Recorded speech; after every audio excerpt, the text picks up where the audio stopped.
All right. Hey, what's up, team? It's Sherman here from Geek Psychology. As you can see, I changed places again. I'm still trying to work it out, trying to figure out where the best lighting is, really, and the best background, too. I don't know.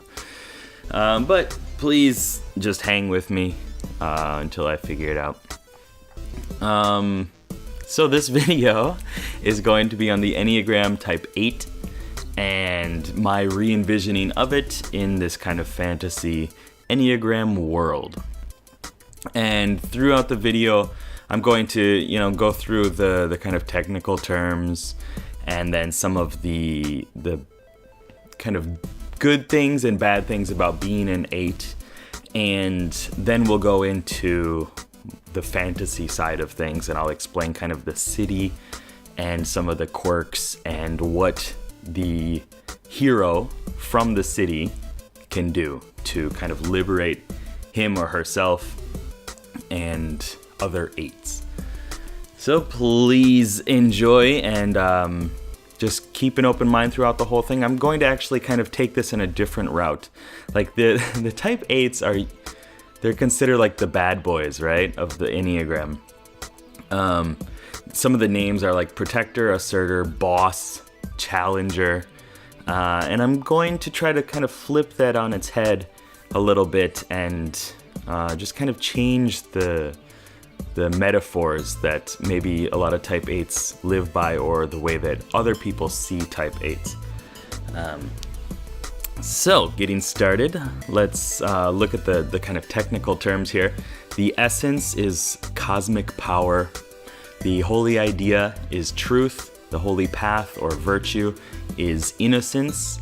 The chief feature is vengeance. The passion is lust. The idealization is I am competent.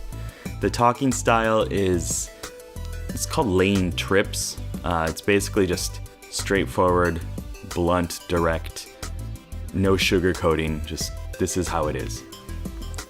The trap is justice. The defense mechanism is denial. The avoidance is weakness. The dichotomy is Puritan and hedonist. And the subtypes, the self-preservation is satisfactory survival. The social is friendship, and the sexual is possession and surrender.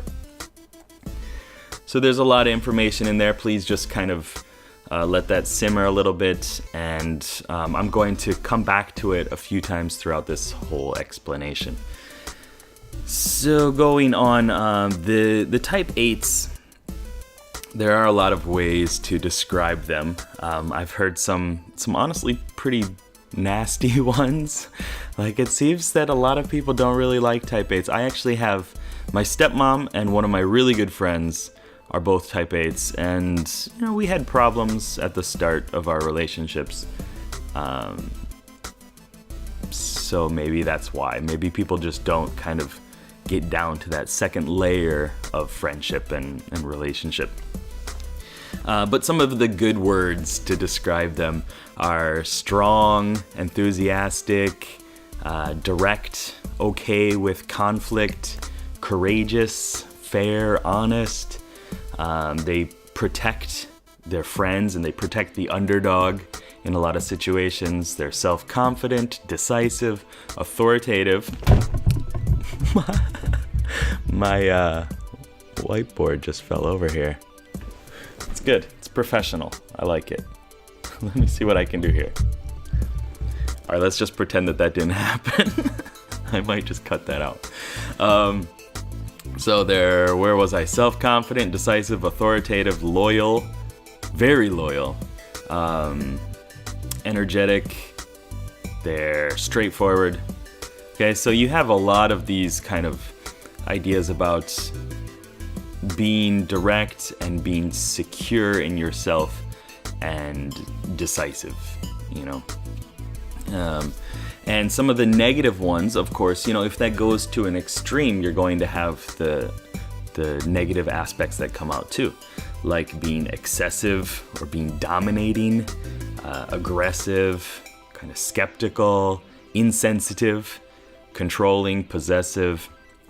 So as with everything, it can go to the two different sides, the two different I guess, dichotomies of that, the two different sides of the spectrum. One thing that I do want to hit on is that type 8 is not always, but a lot of time they are extroverted thinkers. Both those people that I was talking about before are ESTJs, actually. And extroverted thinking, really wants to just push forward with its plan to realize a goal and, use whatever resources are out there in order to get that goal. And they're very direct and clear and, look for that empirical evidence and stuff like that. So that's kind of going to come out. And it's not always, but that's the same type of energy, I guess, that we're going for here. Is they're direct, they go for what they want, and they accomplish it. And if things get in the way, well, those things are gonna get trampled.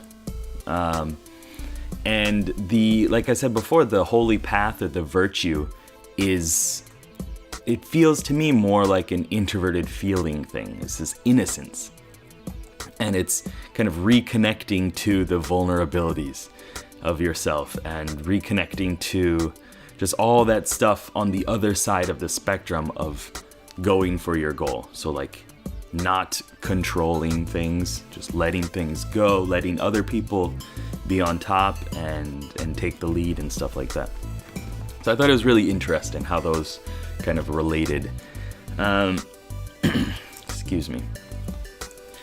So let's see. I think it's time to get into this fantasy aspect, and it's interesting. It was difficult for me to explain this, so hopefully I can do it right. But you have this brotherhood or this order, this group of like Templar in my mind, and they're the truth seekers.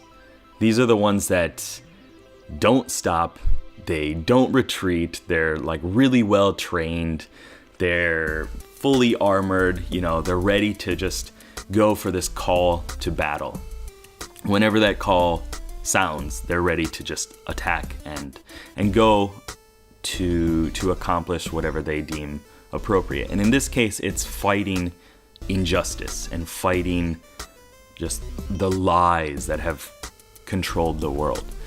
And so they're trying to right all of these wrongs, which is shown in the chief feature of vengeance. This is kind of like a retribution paladin or kind of like this vengeance Templar type aspect. And I definitely know my friend, who's the ESTJ type 8, has always kind of thought of himself as a paladin. He always picks a paladin in any game that we play. That's who he wants to be. That or a mage is next.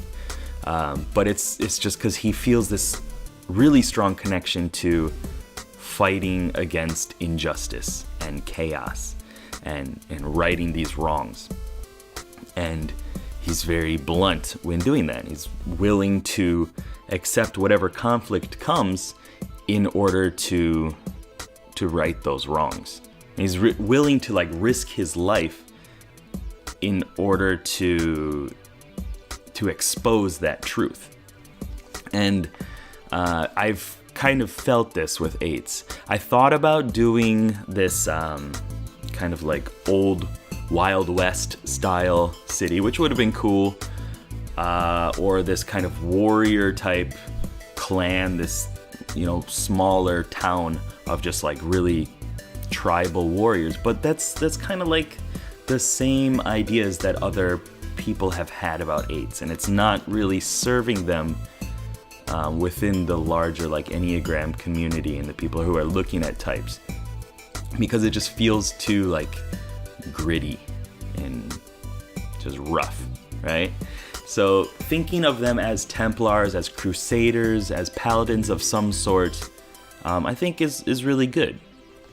And they are, I said the dichotomy is Puritan or hedonist. I would think of this as like the kind of holy side, the one, not completely holy and like abstinent and all this other stuff, but more of like we work really hard for our beliefs, and we'll play really hard after, but we're going to work our booties off. Right? And then the hedonist side is more like, look how much fun I can have, look how much like I can let loose and drink and explore and party and have fun. So that would be kind of like the retribution or vengeance style, trying to like recover their the injustices against them. So you have this big city, this big Templar grouping or whatever that are all going to fight for the sake of justice and truth. And underneath that, I imagine there's this right of power. And the right of power is basically they're denying their weakness. They're denying vulnerability, and they're reconnecting, or I guess they're connecting to this stronger sense of power, this innate power within themselves and within the world. So this right of power, kind of when they're younger, through childhood, they're taught that, the world is dangerous and flawed and unjust, and it's up to us to fix that, right? And so the children are often forced to grow up too soon. They can't really trust other people. They have to be strong themselves, and they have to be the ones to make the change in the world. And this denies their innocence. So this is still part of that right of power of denying different aspects, denying weakness, denying vulnerability, denying innocence, and seeing the world as unsafe, and you being as the only one you can really believe in and trust to get things done.